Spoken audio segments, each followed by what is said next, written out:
One man, one Murloc, one giant angry badger. This is Blue Please.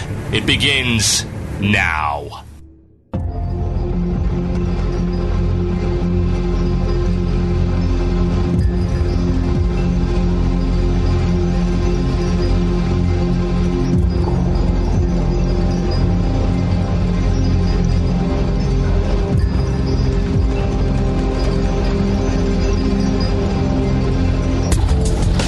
You are listening to Blue Please here on WoW Radio with myself, Total Biscuit. Welcome to the show today, and what a day it is. Actually, what day is it? Well, it's Sunday, one would imagine. And the time here is 17:33, and in other places it may be other times. However, this is the only time that matters. This is Blue Please, this is Total Biscuit. This is a show about WoW. Just to get that out there, just in case you're a little bit uncertain. Right. What do we got coming up in the show today? I have a myriad of evil topics. We all know there's a new patch coming out, so that will be covered. We've got, of course, Second Wind. Yes, I did just say... Second Wind! Almost didn't get to the button, but got there just in time to save it. Gotta love it. Right, so what we got? Second Wind. The second wind this week is, has Blizzard dug itself into a hole with endgame content? Is it sustainable in its present form? Got many answers to that coming up in just a few short minutes' time. Coming up later in the show, all of these little new endgame things, or what I call the Silithus equation. Can Blizzard make good on these mini endgame zones, such as Sketis and that other thing, the Ethereum Prison? Yeah. And we'll be asking, the only people using legacy zones these days are alts and bloody gold farmers. Why not just nerf the drops altogether? And of course we'll have a second wind for the end of the show, but I'm not going to tell you that yet because that would completely ruin the mystery. Yeah. Okay, right. So what are we on about? Second wind this week. Now we have emails aplenty, but first, one particular email that must be gone into, which I found rather amusing. Now last week didn't happen, for obvious reasons, because I was almost dead, and I do apologise for that. I did want to do the show, but everyone from the station stopped me from doing it. I assume because they didn't want me collapsing in midair.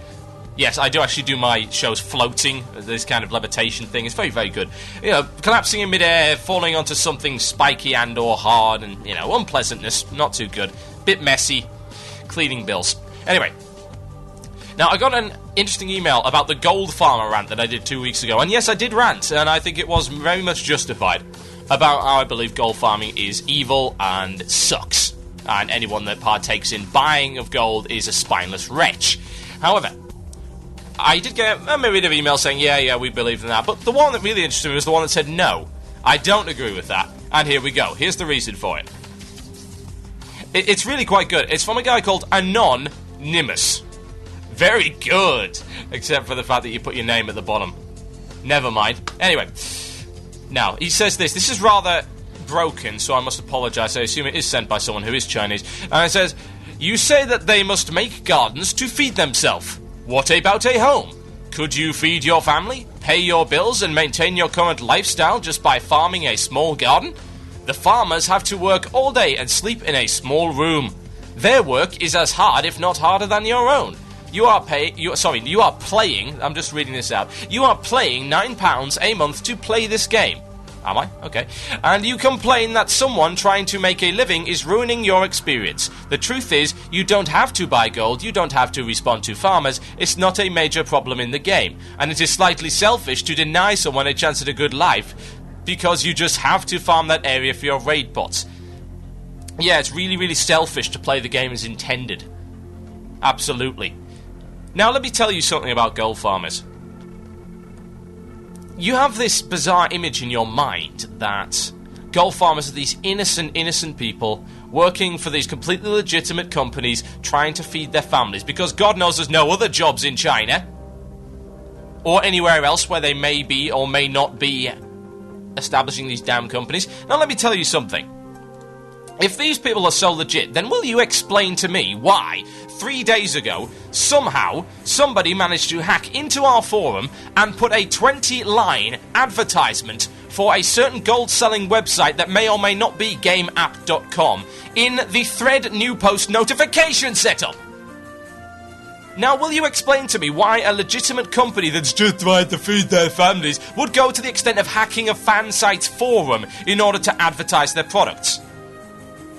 Or what about the fact that we have a myriad of websites that have been bought out by gold farmers that have on multiple occasions had Trojans with account keyloggers in them? Will you explain that to me? Oh, that's completely legitimate. That's a really legitimate business tactic. Yeah.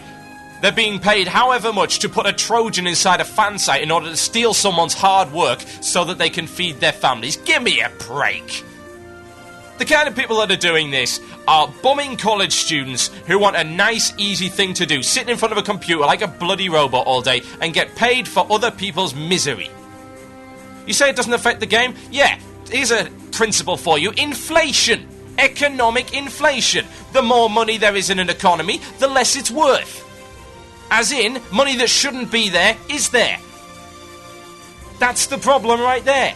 What about the idea of cheating? I'm going to go play Monopoly. You know what? I'm going to give my friend, who is the banker, £10 so that he will give me 5,000 Monopoly pounds. At which point I will say, it's fine, because I worked for that £10, therefore I'm completely justified in using it. Now, pay up £500, you just landed on Mayfair, do not pass go, do not collect $200. Do me a favour. My heart truly bleeds, it really does. Wah, wah, wah. Anyway, that's pretty much what I'd say. On with the show. Second wind. Yes! I did just say. Second wind. I have a variety of interesting emails on the tone. Now, what we asked last week specifically was this. Is there any way that Blizzard can continue to sustain its endgame model in the way that it is right now? As in, instance after instance after instance. So, I've had some interesting answers, in fact. And why this person's name, I don't really know. But anyway, so he says, Hey TB, before I begin, I'd like to say the last paragraph goes off topic. I think Blizzard is somewhat backed into a corner when it comes to the endgame content. For the past 2 years, raiding has become first and foremost as Blizzard's endgame content, with PvP coming in at second place in a varying distance throughout the content patches. During this time, the endgame audience has been generally sorted out into basically the those that do and those that don't participate in either of those two fields of content. The those that do audience has for the past 2 years put extensive amounts of time and effort into earning their rewards through raid content. People have adapted to the concept that to earn said rewards, that raiding would be required. Some people have even gone so far as to shift their normal life schedules around in-game events. I do believe, however, that one day, perhaps a year from now, or perhaps 3 years from now, that the raiding concept of endgame will eventually wane off. Perhaps. However, a sharp shift so far is to replace endgame content from raiding to PvP, perhaps, and it could also cause a significant rift within the WoW community. To replace those from the those that do with those from the those that don't audiences, and vice versa in such a sharp contrast, could also cause a recession in subscription rates, community confidence, and in player knowledge and skill, in a worst case scenario. Very interesting point. As to be said, that's from a person called Wib-er. At least that's what I think it is. Rather odd.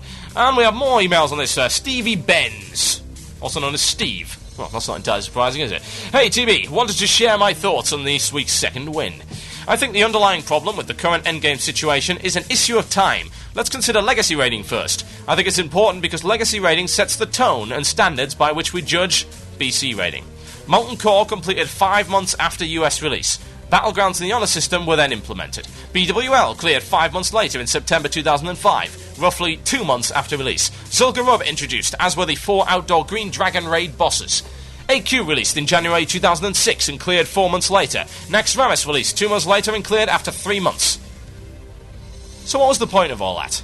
I'm sure you noticed the pattern. Content release takes 2 to 3 months to clear, followed by a 2 to 3 month buffer period, usually filled with new PvP and outdoor raid content. This gives top-end guilds time to recharge their batteries, gear up and prepare for future content. In BC, we have the majority of the expansion's endgame content available and waiting. It's a seemingly never-ending gauntlet with no breaks in between. Lines of progression have become blurred. Take, for instance, Gruul/Magtheridon. Despite being intended as the first step into 25-man content, they were originally insanely difficult and only killed by the elite guilds. Why? Because I believe Blizzard and the WoW player base are both still holding on desperately to the old raid paradigms established in legacy raiding. Logically, since Gruul/Magtheridon are the next raid encounter after Naxxramas, Blizzard likely went overboard to their design and made them way too hard. The same can be said for Serpent Shrine and the Eye. If the Black Temple and Mount Hayal are supposed to be the elite endgame of BC, you'd expect SSC and the Eye to be considerably more accessible to mid-level raiding guilds. Blizzard has made it clear they are not happy with raid progress. It seems like everything is getting nerfed these days, but only after it has been cleared by at least a handful of elite guilds. Why? To maintain the old standards of raiding. The elite guilds keep the glory of killing all the bosses pre-nerf, while the rest of us experience the dungeons later at the difficulty level they were always intended to be, while they move on to more advanced content. I'm happy with that situation. I honestly don't feel bad for Nihilo. No matter how bad the loot was, no matter how painful the trash respawns were, and no matter how many bosses were bugged or untuned, they got the world first. That's what they play for. Clearly they thought it was worth the time and effort.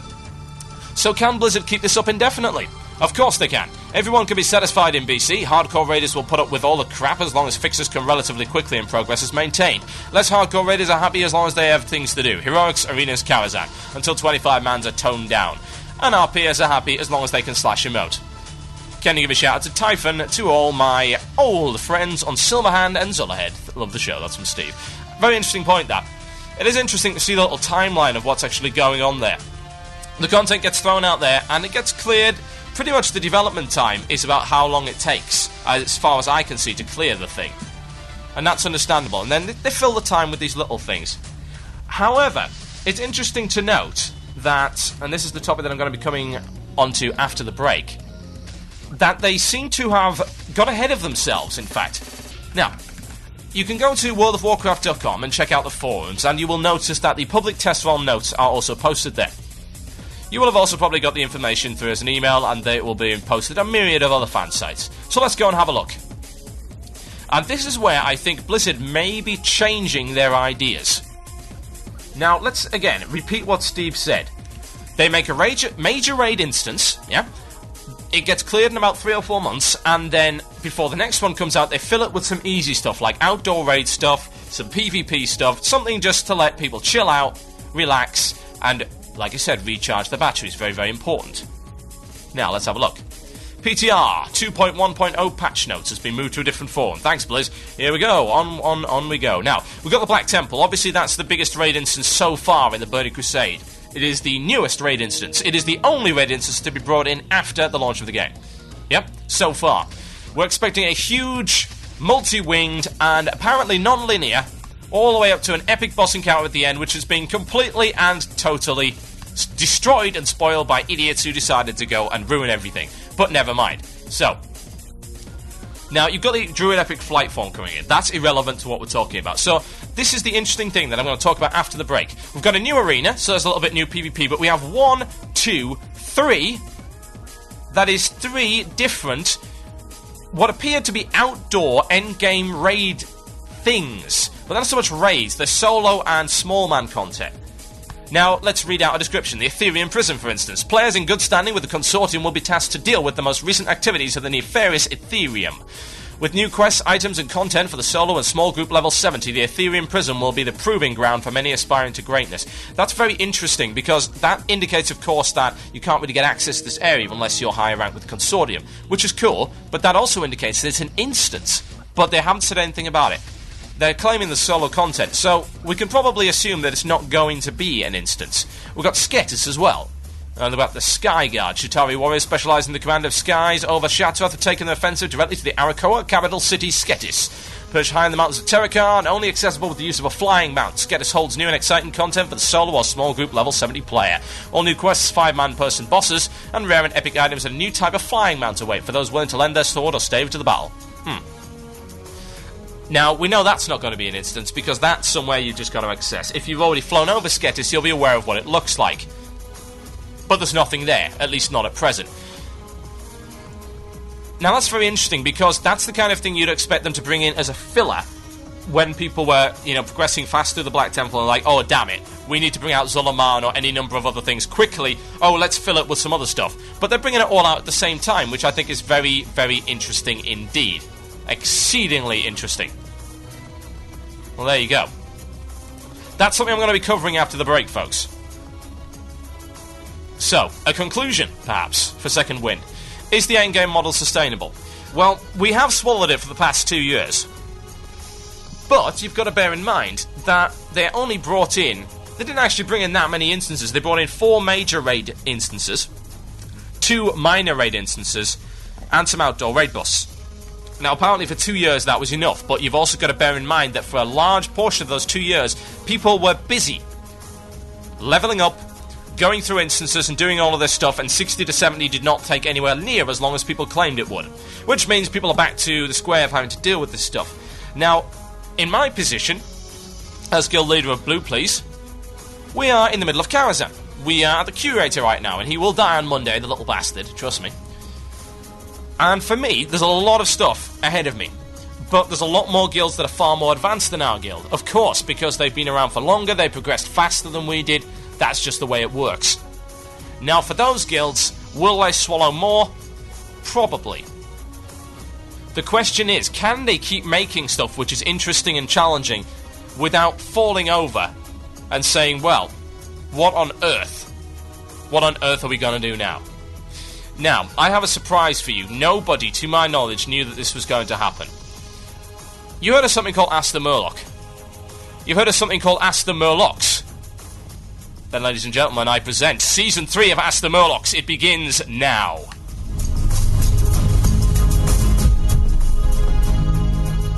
Last time on Ask the Murloc. You thought it was all over. You thought there'd been a happy ending. You were wrong. The return of your favourite heroes. The Murloc. Garrett Fear, foolish balls for the eye. The Murloc, I've returned. Aha! The Soviet Murloc. Is a mint? The Chancellor of Bears.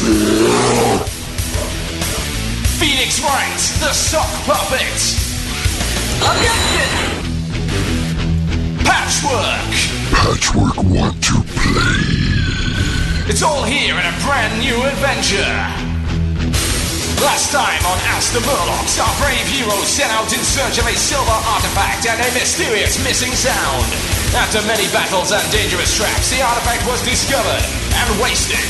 We don't blame it on the sunshine. We don't blame it on the moonlight. We don't blame it on the good times. We blame it on the Soviet Murloc. It's not my fault! With the evil protagonist who intended to steal the Murloc's mansion and considerable trust and investment fund locked away, everything was going okay for our heroes. Until one fine day. As the Murloc Season 3 begins now. Ainsworth, get over here right now. I require the drinks. The drinks? What the hell are you doing here? Is the drinks? You wanted the drinks? I bring the drinks. I bring the cookies too. Drinks and cookies? Well, that sounds rather nice. What did you bring me? I bring you the beef cookie. Beef cookies? What is a beef cookie? No. And the pineapple juice. But, that is the most disgusting peasant food I've ever heard in my life. I go down the ghetto all the time, and I see these non-homies, and they be skillin' and providing me with beef cookies. And it's horrible stuff in there. Is you see me rolling, you hating? Yes, because I am so white and slimy. Hey, what is you doing, cousin? I'm dancing, leave me alone. What? Why is you dancing? You was not dancing when I come in the room. What was you doing? I be illen, dear foe. You is sick. We get you to doctor soon. I have a mild cold, but it's fine. I don't wish to pay the bills. I'm on a very tight budget here. Is a budget? Yes. What is budget? A budget is where I tell people how rich I am and how and why they should not take my money. Oh, in old country, no one have money. Everybody pay with snow. Snow? With snow, yes. 1 handful of snow for bread. 2 handful of snow for cow. That's a rather interesting investment opportunity, one might think. 5 handful of snow is a big bottle of vodka. There appears to be someone at the door. Cousin, you're useless and worthless. Go and answer it for me, please. Okay, I bring the door. Oh, hello. Who is you? I am Bob. Hello, Bob. I am Soviet Murloc. I, Bob 2. Hello, Bob 2. You is Bob and Bob 2. Yes, I am Bob, and he is Bob 2. You is sound very same. Well, that is just the way. You is look same too. You is both wear suit. You is both have tie. You both have glasses. Silence, fool. We are. You is sound like my cousin. Silence, fool. Coward fear mortals. 'Tis I, Murloc.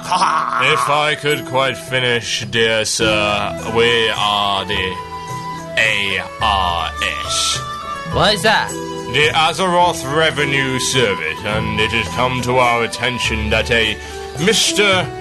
T. Murloc Esquire is guilty of tax evasion. I don't know how he evade tax. He have no legs. He cannot dodge any tax. We heard he imported some highly exotic and also highly illegal mechanical legs and did not pay import tax. This angers Bob 2. Bob 2, explain your anguish. I am very angry. He's no good. I'll go fetch cousin. Cousin! Yes, Man is here about legs. Legs? What about my legs? Let me get over here. Legs is illegal. What? How can having legs be illegal? Look, you have legs, don't you? Yes, Well, but my legs is not metal and from another dimension. True. Well, yeah, you have legs, don't you? While our legs are from another dimension, they were paid for legitimately. Oh. So what exactly is the problem? Well, you see, Mr. T. Murloc Esquire, the import tax on this particular item. Why don't you tell him, Bob 2? It's awfully exciting. The import tax on this item is 5 trillion billion gold. Ooh, that's a lot of gold. That is, many gold. 5 billion trillions. What is zillion gold? Oh dear. Can't I just pay you in snow? No. Yes, snow is good. No. Snow buy you many things. You go north of border, you buy many things with snow. You come back, is a lawless land where men is men, women is men, and children is FBI. No. We cannot accept snow at this time. Until, Mr. T. Murloc Esquire, you have paid off this amount, we will be throwing you out of the house. Eh? You mean you no own house, cousin? Of course I own the house. See, I've got the deed to and everything. Hey, give that back. What? You can't do that. He own Yes. deed. He no pay mortgage. We are the ARS, or ARS for short. We can do whatever we please. Oh. Oh well. Look like I'm back to living in milk carton. He's not so bad, but give terrible gas. Oh, God, no. A disaster. Everything was going so well. We'd got back from that ridiculous adventure. We'd locked up our evil grandmother, and everything was going so well, and then Arse come and ruin it for everybody. Cousin. I sensing conspiracy. Conspiracy? What the devil are you talking about? It's quite obvious. These imported strong legs have got to be thrown out of the house, and it's all over. It's all over. But wait. How does Arts know you have legs? You not tell anyone. You not even leave house. That is a good point. Hang on. I'm wearing these St. George by Duffer trousers. They can't even see my legs. You see, it's conspiracy. Let's get back into this house immediately. Oh dear. House is locked. Oh. What is your lockpicking skill? I don't know. I have a lock-picking skill? What about a small C4 in charge? Eh? You talk about Nobody take engineering is worst profession of all. Goggles do nothing. My eyes. Oh God. Oh. So what you're basically telling me is that somebody planted this information. Could be. Who could it be? I don't know. Many people want to kill us. Well, it seems that there's only one possible alternative. Go on ridiculous quest taking many episodes and eating up valuable airtime to make silly? With vigilante justice. Also good.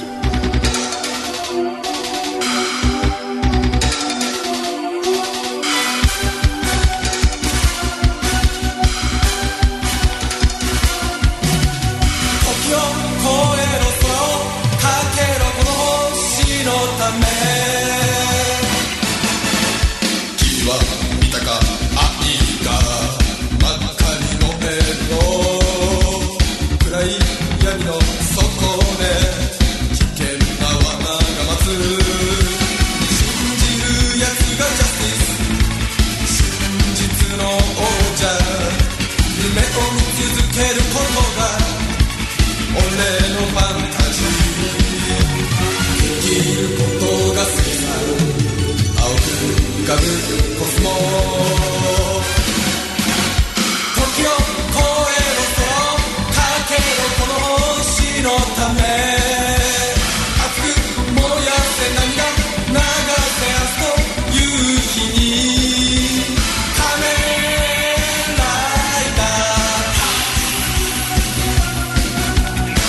死んだとも恋に守れ若さ恥じてこの愛のため今を燃やせ強く生きろ今日という日を